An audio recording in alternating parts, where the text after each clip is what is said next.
In 2007, the USA stopped slaughtering horses for human consumption. After our investigations brought horse meat exports from Mexico to the EU to an end, US horses are still slaughtered in Canada for export to Europe, approximately 44,000 horses per year. The business's brutality can be observed along the whole production chain. Last year, we continued to investigate the most important auctions where so-called kill buyers obtain their slaughter horses. Brian Moore, multiple violations of slaughter horse protection regulations.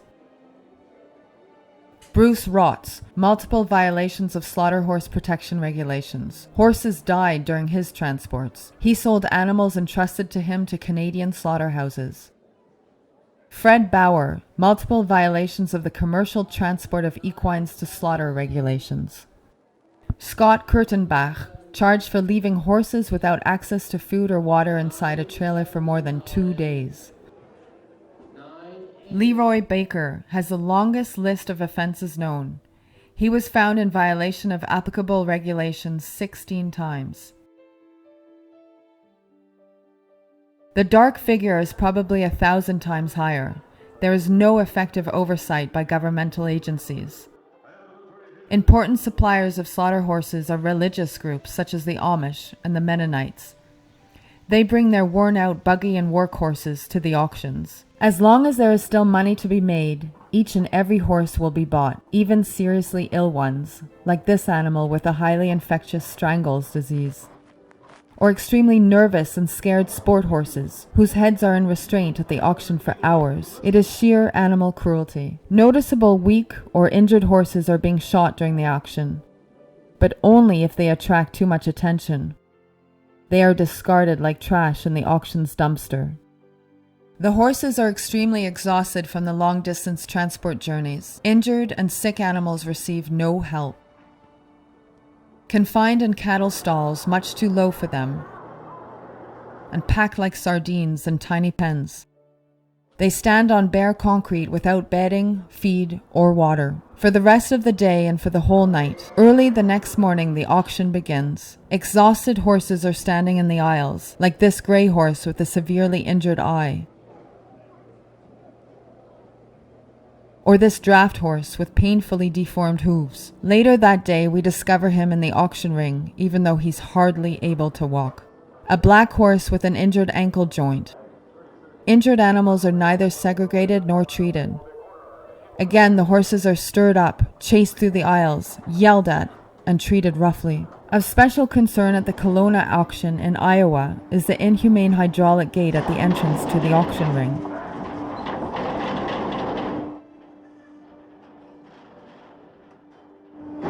It crushes and scares the horses, and the workers aggravate the situation by hitting the horses' heads from above. Being moved from the dark aisle, the animals enter the bright auction ring, where loudspeakers are blaring loudly. The draft horse with the injured joint has to walk through the ring. Another much younger horse tries to lie down. He is way too exhausted to be scared. After being moved through the auction ring, the horses again are put in pens with horses they don't know. The stress doesn't end here. In one pen, the horses receive feed for the first time, and the dominant ones block the feed troughs. Two thoroughbreds are peacefully grooming each other until a nervous mare is put in the same pen and kicks out aggressively.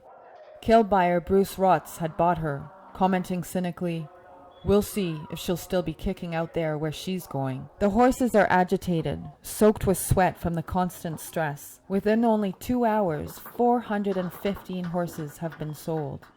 In one pen, we observe a horse with a fresh bleeding injury. It has probably been kicked by another horse. In preparation for the loading, the horses are chased through the alleys. The floor is slippery and some animals are falling down.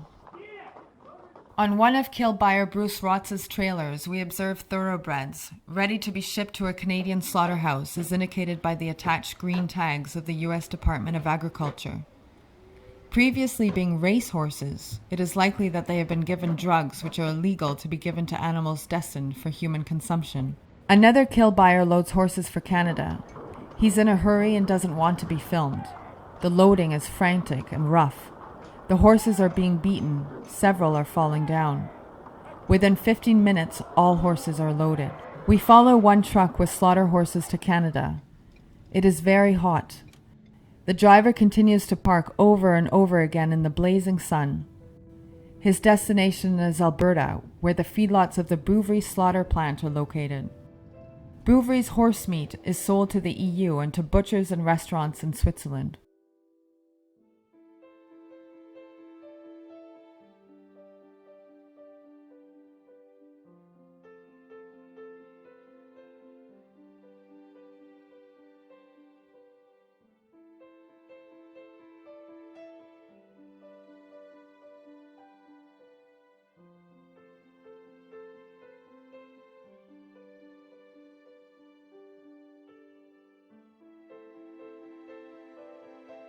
Canadian feedlots are outdoor factory farms.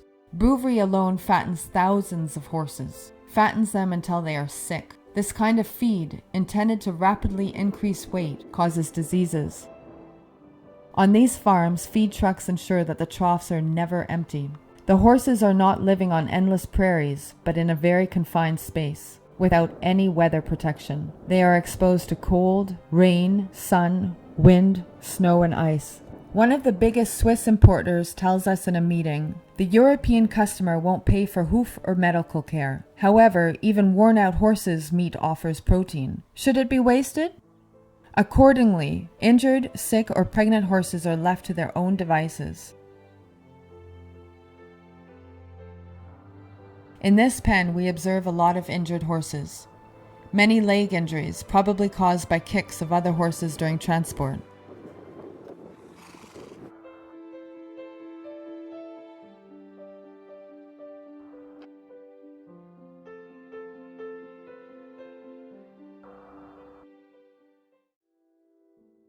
There are also many limping animals. Even among young horses we observe untreated, deformed, and neglected hooves.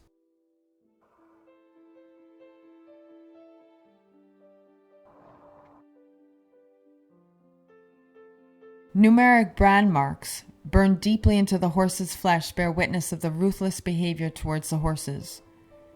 Amidst all this misery, we observe something very touching.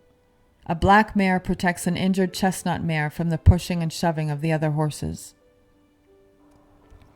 Lack of weather protection is especially detrimental to the foals which are born here. Mucus is dripping from their nostrils, and they are coughing and are lethargic. This small dappled foal is seriously ill. Its jowls are swollen, and legs are wobbly. Other foals are also obviously ill, as the poor condition of their coat and body clearly shows. This small foal has already been branded with its identification number. Apparently, there was plenty of time for this, but nobody invests time in medical care. European importers often claim that young horses are kept on extensive pastures, and that the origin of all of these animals is traceable. The specific kind of fattening the horses receive would make their meat especially tasty, but in reality, the animals live without weather protection, without medical care, and without sufficient space for species-appropriate behavior. They stand on muddy, filthy ground, and receive only disease-causing feed. The consumer buys meat from tortured animals, tasting like grain, masked by the lie of a good and horse-appropriate life. Collateral damage is taken into account and accepted by this industrialized horse meat production. A weak foal outside of the pens gets no more help than this limping young horse. The suffering of the animals remain the same in all the years we have been investigating at these locations. The horses are not able to evade each other. Low-ranking animals cannot find protection. For years, we've been asking for a more humane treatment and better conditions. Our minimum requirements are sufficient weather protection, medical care, as well as hoof care. However, even these small demands are disregarded by the feedlot owners. They only invest in more privacy fences and guards in order to hide the misery of the horses from our investigators. European and Swiss importers still believe they can buy horse meat in Canada, which is compliant with EU standards for animal protection. Or rather, they want to believe it so they don't have to give up their lucrative business. Every year we provide new evidence of the cruelty of the horse meat production in the USA and Canada. However, as of today, The horses are still treated cruelly. The consumer is still deceived. And the authorities in charge still turn their heads the other way. Even on the last journey from feedlot to slaughterhouse, the horses' misery is overwhelming. Fattened, sick horses are brutally loaded. There aren't even adequate ramps and trailers. Workers are using sticks with sharp ends, which is illegal according to EU regulations. Over and over again, the horses hit their heads at the low trailer entrance. Most of the loading chutes are poorly designed, which causes panic among the horses and risk of injuries. They will be slaughtered anyway, a driver tells us, encapsulating the attitude of all parties involved in the cruel horse meat production business. It's not about animals as sentient beings. It's just about protein and profit.